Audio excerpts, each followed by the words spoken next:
Assalamualaikum warahmatullahi wabarakatuh. Alhamdulillahirabbil alamin wassalatu wassalamu ala asyrafil anbiya'i wal mursalin sayyidina Muhammad wa ala alihi washabbihi ajma'in. Rabbi shrah li sadri wa yassir li amri wa hlul 'uqdatam min lisani yafqahu qawli. Amma ba'du. Kita sambung kitab kita ni, kitab Sabilul Muhtadin karangan Syekh Muhammad Arsyad Al-Banjari. Jadi kita dalam bab panjang sikit bab ni, iaitu orang yang diwajibkan mengerjakan solat ni. Banyaklah perbincangan di sini. Kita tak habis lagi sikit lagi dah. Jikalau seandainya seorang kanak-kanak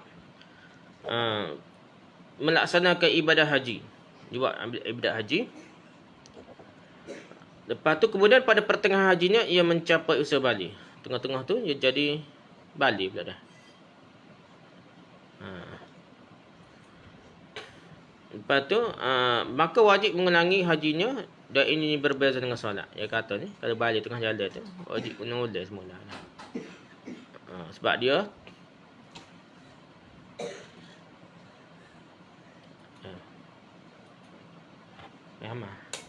Alah lelah ni tempat. Bentar. Ya Allah jaga. Mana tadi bel? Mana dah? Belum mana?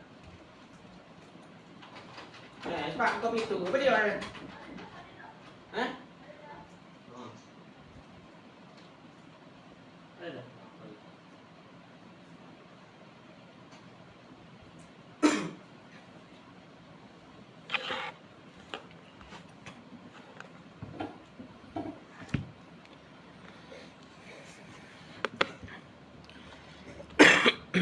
Okey, lepas tu dia tak serupa dengan sembahyang haji ni. Kalau dia memula tu, maksudnya ustaz ihram haji tu nak pergi ke Mekah.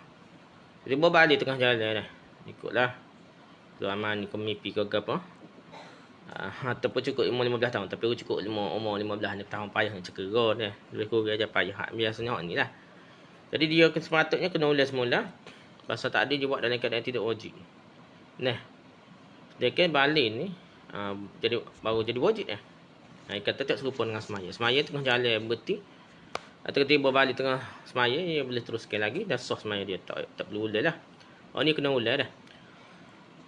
Dia patah balik ke dekat mikot ke. Dia pun niat semula. Buat haji ke. Gitulah lebih kurang lah. Perbezaan antara haji dan solat adalah masalah ini bahawa anak-anak memang diperintahkan mengerjakan solat. Beza dia budak-budak ni kalau kira semaya kan memang kena suruh juga, dah kecil lagi. Jauh lagi pada balik umur 7 tahun suruh dah memayis suruh dah semaya dah. Dan kalau ia meninggalkannya dipukul. Tinggal semaya dia pukul dah. Seperti yang terangkan dalam hadis-hadis yang terdahulu lah. Sedangkan haji pula, kelebat haji pula tidaklah diperintahkan untuk mengerjakannya. Budak kecil tidak diperintahkan buat haji ni. Dan tidaklah dipukul. Tidak pula disuruh pukul kalau ditinggalkan haji ni. Tidak dah. Dan lagi kewajipan haji sekali seumur hidup. Dan disyaratkan dalam melaksanakan ibadah haji itu dalam keadaan paling sempurna itu balik. Kalau dia buat masa kecil, dia kena buat semula masa dia balik dah. Dia ada gitu dah. Kerana haji ni wajib dalam seumur hidup. So lepas tu disyaratkanlah jatuhnya wajib dia tu dalam hal kesempurnaannya dalam keadaan balik lah. Itu hak moleknya tak. Kalau dia buat masa sebelum balik pun buat semula masa balik dah. Gitulah. Dan apabila datang manik penghalang. Kalau seorang timpa penghalang sedang ia berada dalam waktu solat umpamanya.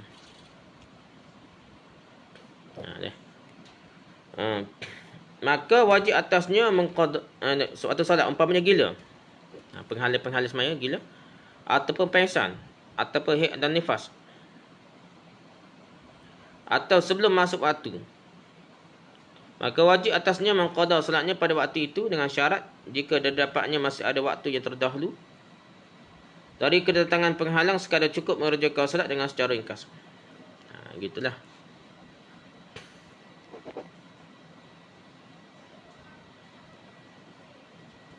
Jadi dia ni contohnya zuhur dah.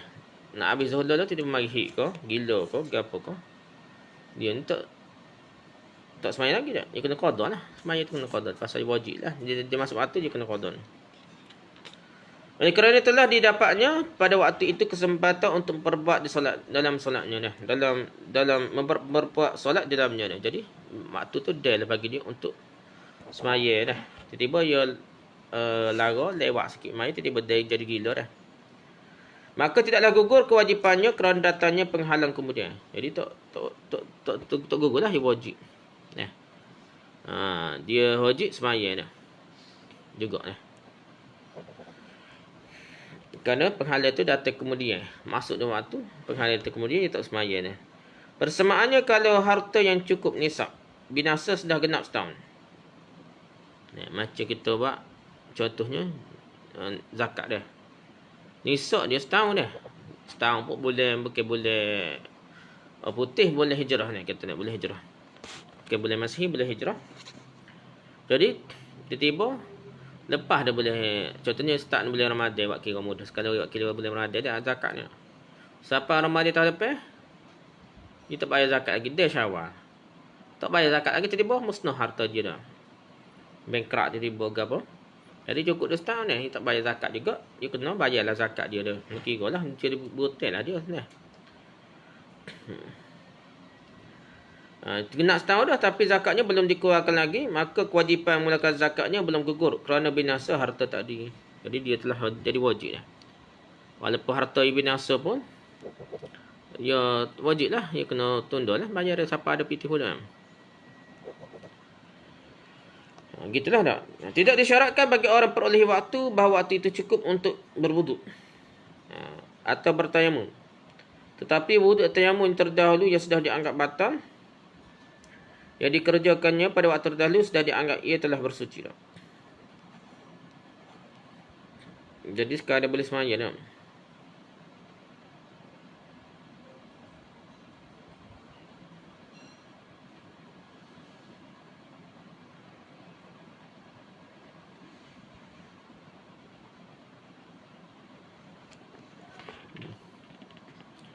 Jadi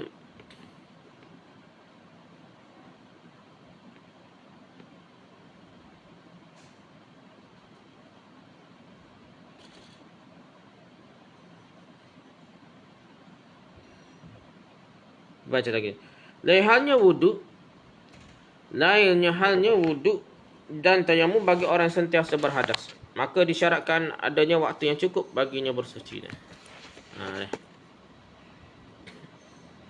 Jadi orang yang ada hak umum ni baru dia tak apalah, dia kira sekali masa yang dia cukup bagi dia untuk ambil semaya, taharah, lepas tu untuk mandi dia. Lepas tu baru dia semaya. Masa tu cukup baru dia kira dia cukup wajib semaya lah, kena qada. Tapi kalau dapatnya sebelum datang penghalang adanya waktu, namun tidak cukup untuk mengerjakan salat dalam waktu itu, maka tidak wajib atasnya mengqada salat. Jadi dia kira masa tak cukup dah. Dia boleh masa waktu tapi berhenti haid ke berhenti nifas ke berhenti gila dia, tak sampai seminit ke apa lebih kurang, kita kata tak ada semaya lah dah. Lepas tu ngebar dah. Jadi dia tak wajib kata dia.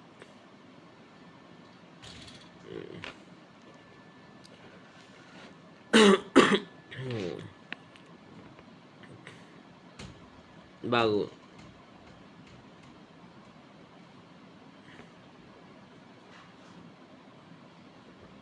dan wajib pula mengqada solat yang terdahulu dengan syarat jika dapat dijamakkan dengan solat pada waktu yang kedua. Selagi didapat waktu sekadar melaksanakan kedua-dua solat itu. Tetapi kalau tidak dapat dijamakkan, tidak gabungkan, tapi kalau tidak dapat dijamakkan atau tidak dapat waktu yang cukup untuk mengerjakan solat pada waktunya, tidaklah wajib mengqada solat yang terdahulu, hanya wajib mengqada solat yang terdahulu. Hanya wajib mengqada solat pada waktu itu saja kerana tidak wajib mengerjakannya sebelumnya pada waktu itu dah. Jadi dia wajibnya qada hak waktu tu sajalah. Waktu lain tu hak lepas dia tu tak wajib dah.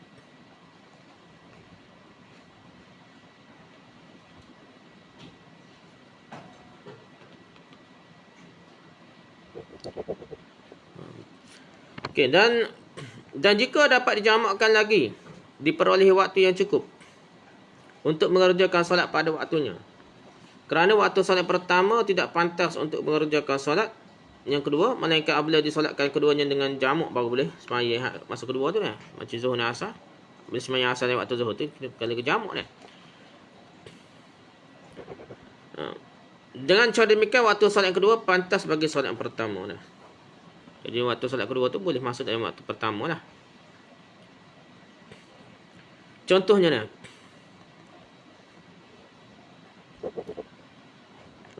Jika contohnya kalau seorang perempuan menjadi gila sepanjang waktu zuhur. Ni contoh baru nak faham hak cerita panjang-panjang dah. Seorang perempuan tu menjadi gila sepanjang waktu zuhur dan sembuh pada akhir waktu zuhur dah. Dah dekat nak waktu zuhur dulu. Dekat waktu zuhur dulu barulah siar gila perempuan ni nak.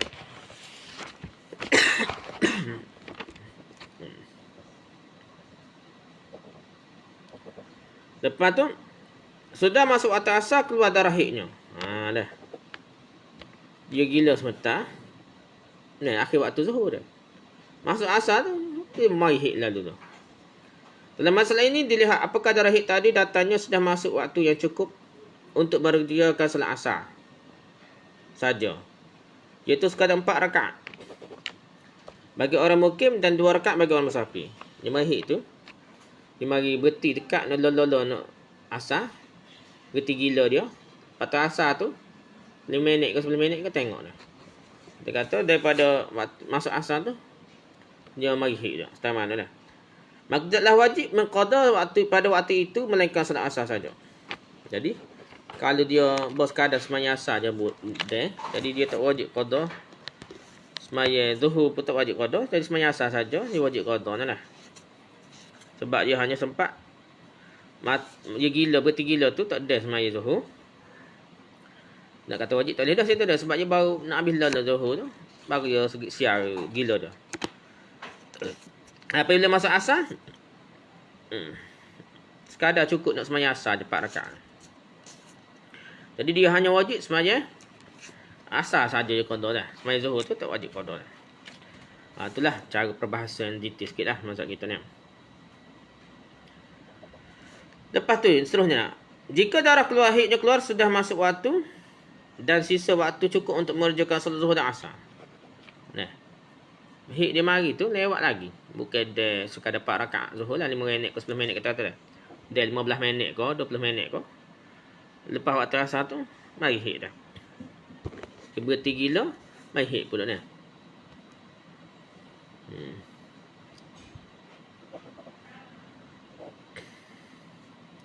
Dah. Jadi dia lah.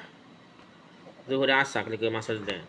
Iaitu cukup untuk mengerjakan solat 8 rakaat bagi yang mukim. Kalau duduk mukim, sembahyang asar tu waktu je kita kata 15 minit ke 20 minit dah. Dia nak sembahyang 8 rakaat dah.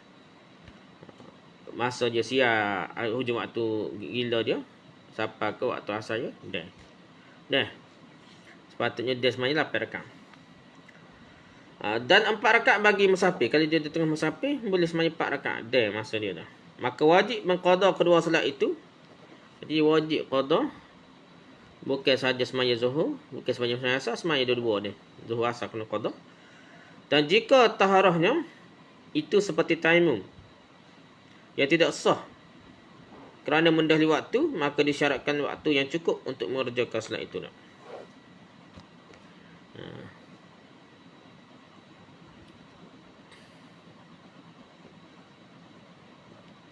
Jadi kalau kira sembahyang tu dah. Tapi kalau kira taharah tu kalau jika payah nak lambat nak bertayamum ke apa tak kira nah. Dia kira dia sembahyang lah sampai rakaat dah. Maka kalau dia tiba-tiba kita kira bab taharah ni dah. Kalau taharah ni banyak pula lah masa nak pergi jambai, masa nak gilai dah. Kita kira ni taharah ni tidak termasuk. Maksudnya dia nak sembahyang dia waktu dia sembahyang kita kata 15 minit ke 20 minit, dia sembahyang 8 rakaat. Dia hilang antara dia hilang gila tu waktu masuk waktu hinggalah tiba-tiba yang mai haid pula, jadi dia kena qada zuhur dan asar sekali dah. Kerana kira dia dua-dua dah. Difahami dari huraian yang di atas tentang masalah hilangnya penghalang manik dan contohnya seperti yang dikemukakan di atas lah. hilangnya gila ke pesel ke mabuk ni lah. Bahawa wajib mengerjakan solat yang terdahulu dengan syarat disebutkan di atas. Jika penghalang itu terjadi dalam waktu dia. Nah, dalam waktu sebenarnya. Tak adalah hujur zuhur ke hujur asar dia. Tapi kalau tidak terjadi penghalang dalam waktu dan tidak dilaksanakannya solat yang dalam waktu itu, tidaklah wajib atasnya mengqadanya kerana telah dikerjakannya pada saat tidak ada penghalang.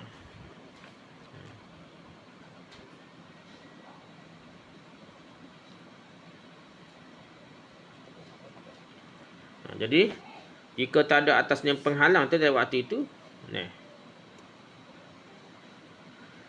dan jika tidak dikerjakannya kerana adanya uzur, dia tak buat tu, tak semaya ke apa, kerana ada waktu tu, kerana ada uzur, tak wajib atasnya mengqadanya. Atau lainnya, maka wajib atasnya betul.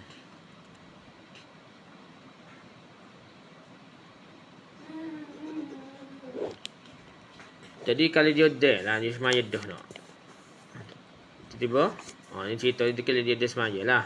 Dia dah semaya, maka dia tak boleh qada lah lagi dah lah. Dia gila, berti gila, dia semaya. Lepas tu mari hit ke apa, tak ada masalah, tak boleh qada lah dah. Dan atau lainnya, maka wajib atasnya mengqada, baik dapat dijamakkan atau tidak, baik dapatnya pada waktu itu sekadar cukup untuk mengerjakan solat itu ataupun tidak. Ni cerita ni. Kerana tidak ada uzur dia, bukan sebab dia sengaja dia. Tapi kalau sengaja ke minum arak mabuk ke apa, tak kira dah. Wajib semaya berlaku dah. Tak kira jamuk ke tak jamuk ke, lewat waktu ke, sekadar cukup waktu ke. Kerana dia cari pasal dah, pisah. Buat perkara yang pasti tahu dia jadi mabuk ke apa, dia kena semaya juga dengan qada dia. Okay, habis itu perkara-perkara, habislah perkara yang orang yang diwajibkan semaya itulah, macam-macam lah syarat dia lah. Kita pergi seterusnya pasal keempat, itu azan dan iqamah ni, azan dan iqamah. Nah, pada menyatakan azannya dan iqamah, ertinya bang dan iqamah lah dah. Erti azan pada lughah, pada segi bahasa ni ialah i'lam dah, i'lam pemberitahuan. Dah, pemberitahuan. Baik pemberitahuan itu mengenai maksudnya waktu solat. Dah. Atau lainnya seperti firman Allah Ta'ala, wa azanu minallahi wa rasulih. Artinya, dan inilah satu pemberitahuan daripada Allah dan Rasulnya, surah At-Taubah ayat 3. Pemberitahuan Allah. Jadi, wa azan, guna istilah itulah azan dah. Pemberitahuan, begitu dah. Dan menurut syarak pula, masuk azan menurut syarak ni, zikrun makhsusun yu'lamu bihi waqtu salati al-mafruḍah. Itu mazhab kita beri takrifai kita dah. Artinya zikir yang tertentu, zikr makhsusun, zikir tertentu yang diketahui, yang tertentu yang diketahui dengannya, yu'lamu bihi waqtu solah, waktu solah yang fardu lah, waktu solah al-fardu mafruḍah lah, waktu solat yang fardu.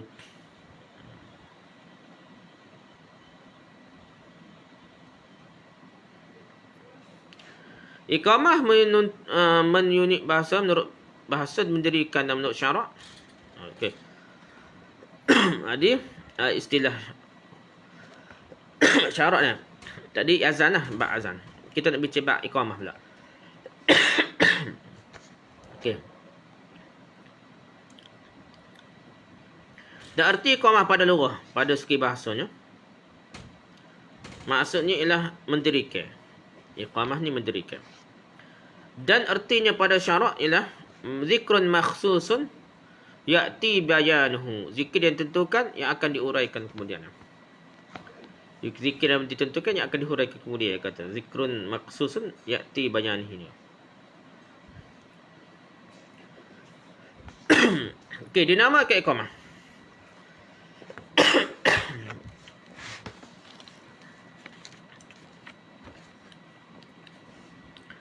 Dinamakan iqamah itu zikir kerana dengannya didirikan solat. Kerana zikir itu didirikan solat, gitulah dah. Dinamakan iqamah itu zikir kerana dengannya didirikan solat. Adapun dalil azan dan iqamah sebelum adanya ijma' ialah Al-Quran. Antaranya firman Allah yang berbunyi. Jadi sebelum ijma' ni keadaannya mesti ada dari Quran. Jadi dalam Quran dia bunyi apa? Idza nudiya lis-salati min yaumil jumu'ati fas'au ila dzikrillah. Artinya apabila diseru untuk menunaikan solat daripada hari Jumaat, maka bersegeralah kamu untuk mengingati Allah. Surah Jumaah ayat ke-9.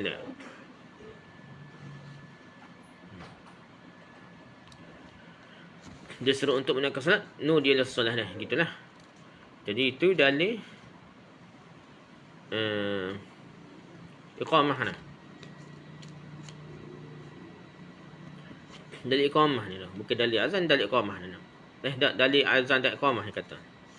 Jadi ni dalil yang dua-dua maksud je. Azan pun ya, iqamah pun ya dah. Dan terangkan dalam hadis lain pula. Dalam hadis, idza hadaratis salatu falyu'adzin lakum ahadukum. Nah. Maksudnya artinya idza hadaratis salat, apabila sampai waktu solat, falyu'adzin, hendaklah diazankan lakum bagi kamu, ahadukum, salah seorang daripada kamu. Bila sampai waktu solat, hendaklah azan bagi kamu oleh salah seorang daripada kamu. Hadis Bukhari Muslim dari Malik bin Huwairis.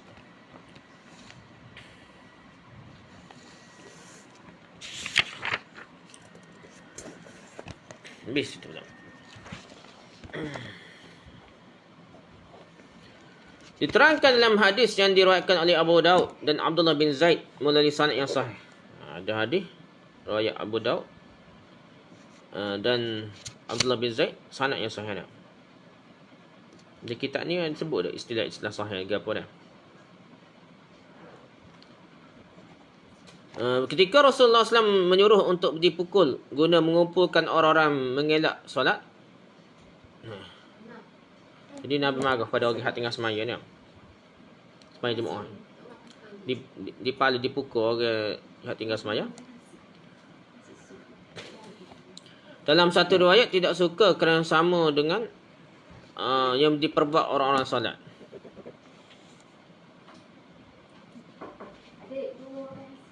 Jadi Nabi suruh pukul game, dipukul guna mengumpulkan orang yang mengelak solat tak semaya lah, semaya Jumaat dia. Dalam satu riwayat tidak suka kerana sama dengan diperbuat orang yang solat.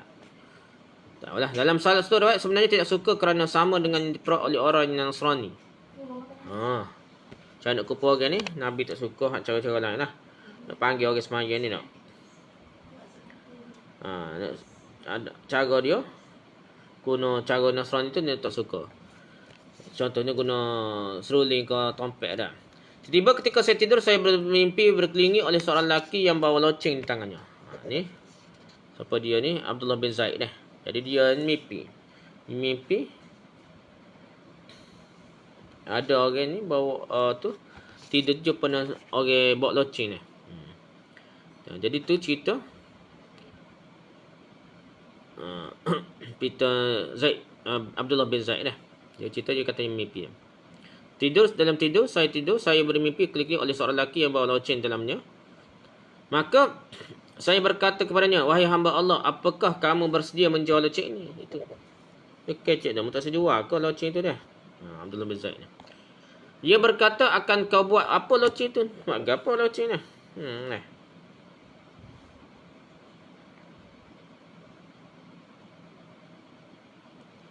Jadi nakus istilah dia nah. Loceng ni nakus. Ia berkata akan ke nak apa loceng tu. Maka saya berkata untuk memanggil orang-orang mengerjakan solat. Dalam mimpi tu orang buat loceng atau orang Abdullah bin Zaid ni orang buat loceng ni. Ia berkata, maukah saya tunjukkan dengan yang lebih baik? Yang lebih baik daripada loceng lah.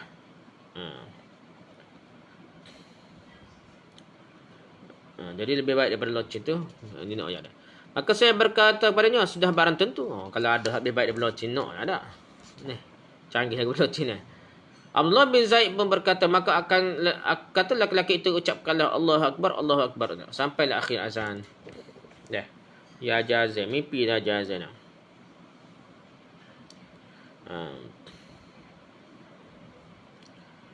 Kemudian ia mundur sedikit dan berkata, jika solat akan didirikan, ucapkanlah Allahu Akbar, Allahu Akbar, sampailah akhir lafaz iqamah. Dalam mimpi dia. Berapa riwayat ni? Ni yang kata Abdullah bin Zaid. Ada sahabat ni kata Umar. Macam-macam riwayat, ada banyak riwayat. Sama ada sebenarnya satu orang saja, ataupun sebenarnya ramai bermimpi benda sama, duk ajar benda sama dah. Atau lebih kuatnya maksudnya mimpi tu tanda daripada Allah Taala. Pasal terima orang ramai sahabat hak terima mimpi lebih kurang gini. Tetap ajar azan dalam tidur dah. Dan Nabi membenarkannya. Kena faham ni zaman Nabi ada, zaman don ni. Hoyak lah tak wali sebelah mana keturunan Nabi Habib sebelah mana pun. Tidak ada jaminan yang betul dia lah. Kadang dia ilusi. Kadang benda dia kata tu Nabi, jumpa Nabi ada, bukan Nabi dah. Tu bahayalah dah. Zaman kita ni tak kenal Nabi. Tambah pula ada pendapat di kalangan tasawuf ni. Mimpi jumpa Nabi tu ikutlah muka macam mana pun diterima belaka dah. Muka orang Melayu pun tak serupa dalam hadis pun. Muka orang India, orang negeri pun tak. Kita legay pun dia ngaku Nabi kena terima dah. Berat lagi tu dah dalam mimpi dah. Tak kira je qazah lagi dah.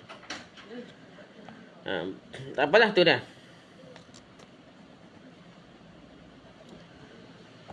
Dan ketika pagi harinya saya mendatangi Rasulullah SAW. Jadi pagi-pagi kita cari Nabi ni mimpi malam dah. Dan saya beritahukan mimpi itu. Ke Nabi. Kemudian Rasulullah bersabda itu adalah mimpi yang benar insya-Allah. Jadi itu betul dan bukan mimpi mak lalat dah. Dah. Lepas tu maka berdirilah bersama Bilal dan ajarkanlah kepadanya mimpi itu agar ia azan dengan lafaz-lafaz itu. Jadi bukan bila mimpi dak orang lain mimpi, tapi Nabi suruh ajar orang tu hak ingat mimpi dia gapo dan mimpi ajar. Suruh dia ajar kepada Bilal lah.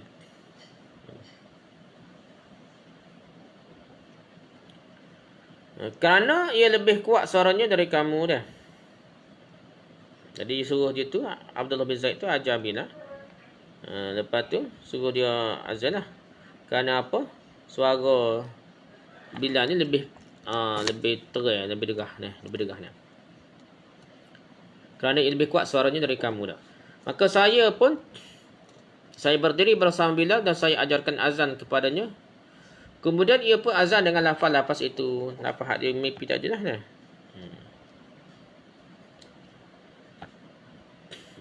Lepas tu, Abdullah bin Zaid selanjutnya berkata, suara azan itu kedengaran oleh Umar bin Khattab yang sedang di rumahnya lagi masa tu tak? Dengar dah. Maka ia keluar dengan menarik bahagian belakang kainnya dah. Terkejut je tak? Dengan beg gitu tak? Lepas tu dia keluar, tarik bahagian belakang kainnya dah. Dan berkata, demi yang mengutus anda dengan kebenaran. Kata Nabi. Ya Rasulullah, sungguh saya telah bermimpi seperti apa yang dia mimpikan itu. Benda tu tolong dah mimpi dah. Umar Khattab pun kata dia mimpi serupa dengan Abdullah bin Zaid mimpi tu dah.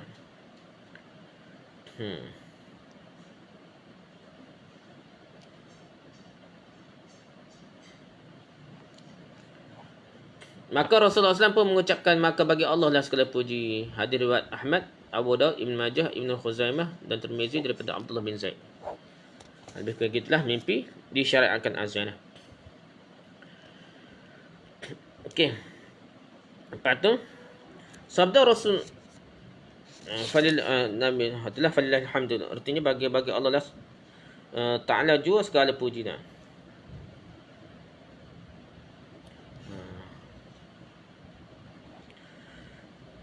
Lepas tu jika orang bertanya, kalau sunat azan dan iqamah adalah salah satu hukumnya syarak. Sedangkan syarak ditetapkan melalui wahyu tidak melalui mimpi. Dia juga bicara ni. Okay, kita tak bicara sama ngaji akidah ni. Benda-benda ibadah ke apa ni, kita tak boleh tentukan ibadah ke akidah ke dah. Tak boleh menentukan oleh mimpi dah. Segala hukum syarak ni tak boleh melalui mimpi. Kenapa sunat azan dan iqamah itu disandar kepada mimpi Abdullah bin Zaid dan Umar Khattab? Apa kita kena ikut mimpi Abdullah bin Zaid pula dah. Buat satu syariat baru dia bukan Nabi ajar dah. Benar dah. Ajar anak Abdullah bin Zaid dan Umar Khattab lah kalau sekira serupa dah. Dia kata boleh ke tak kita ke tak? Tidak jadi bid'ah ataupun jadi rosak agama dah. Bukannya Nabi sendiri ajar. Jawabnya dah. Azan dan iqamat sebenarnya hukum disandarkan pada mimpi. Namun secara kebetulan isi mimpi sesuai dengan wahyu yang diturunkan oleh Allah kepada Nabi SAW. Baik mimpi dan wahyu secara bersamaan. Atau wahyu lebih dahulu daripada mimpi itu tersebut. Jadi, perkara lah sebabnya dah. Pertamanya, mungkin juga azan iqamat tu disandar pada mimpi. Tapi kebetulan sesuai dengan wahyu. Kalau betul pun nak ikut mimpi tapi sesuai dengan wahyu Allah kepada Nabi sallallahu alaihi wasallam. Sahnya. Ataupun bersamaan dah.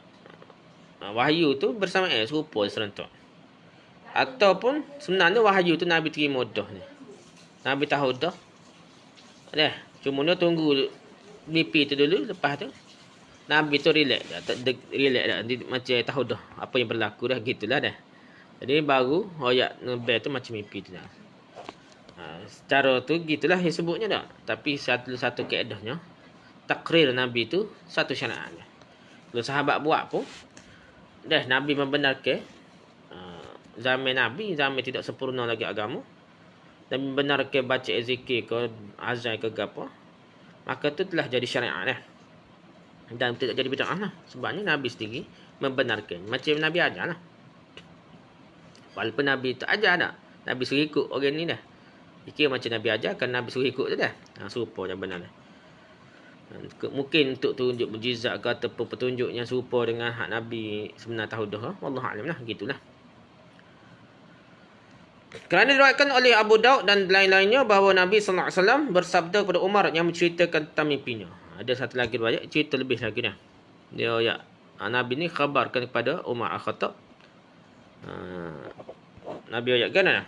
Sabaqaka bihal wahyu, telah mendahlimu wahyu dah. Ada hadis tersebut. Sabaqaka bihal wahyu, telah mendahului akan dikau dengan dia wahyu dah. Ada.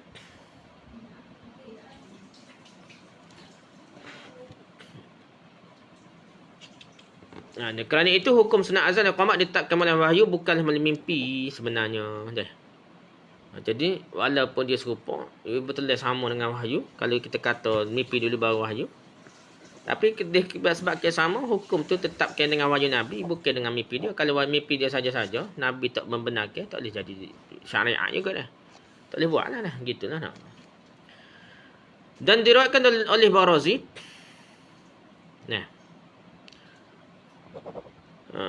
Bahawa Nabi SAW telah mendengar sendiri lafaz azan itu pada malam Mi'raj di atas langit yang ketujuh dari malaikat. Sebenarnya Nabi dengar dah.